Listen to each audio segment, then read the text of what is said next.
We are the binding CP1C. And I am very good you friend Angelica Edwin and Antonio. So we are here to show the video tutorial about assembling the system.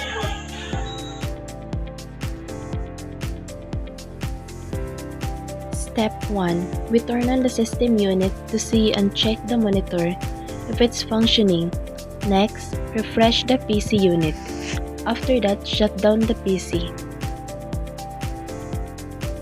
Step 2. Unplug the power cord. Next, the PS2 mouse. After that, the PS2 keyboard. Then, the LAN cable, and lastly, the VGA. Step 3. Clear anti-static rest trap or discharge yourself by holding any metal objects, then connect anti-static rest trap to the chassis. Step 4. Remove the screw of the PSU or power supply unit at the back of the cabinet. Easily remove the power supply. Step 5. Disconnect and remove all the cables connected to all components inside the system unit. Step 6. Unplug the reset audio, HDD, power LED, plus and minus. Step 7. Remove the untightened screws mounted to the case, then carefully remove the HDD or hard disk drive. Step 8. Remove the motherboard, untighten the screws, then carefully remove the motherboard. Step 9. Unmount and unplug all the parts along the motherboard, including CPU heatsink fan, CPU, and also the video card.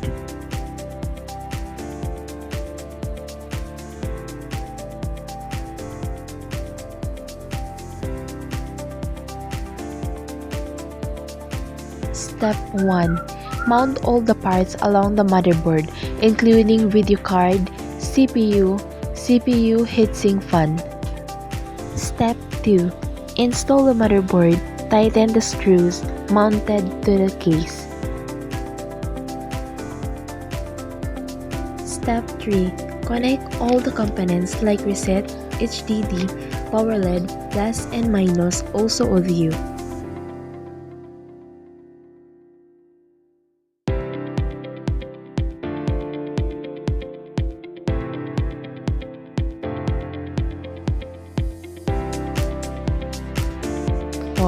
Carefully install HDD, tighten the screws mounted to the case. Step 5. Install the PSU power supply unit.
Step 6. Connect all the cables to all components inside the system unit.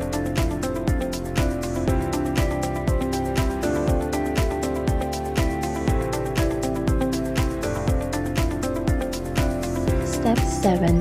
Connect the LAN cable, the power cord. After that, the PS2 mouse. Next, the PS2 keyboard, and lastly, the VGA.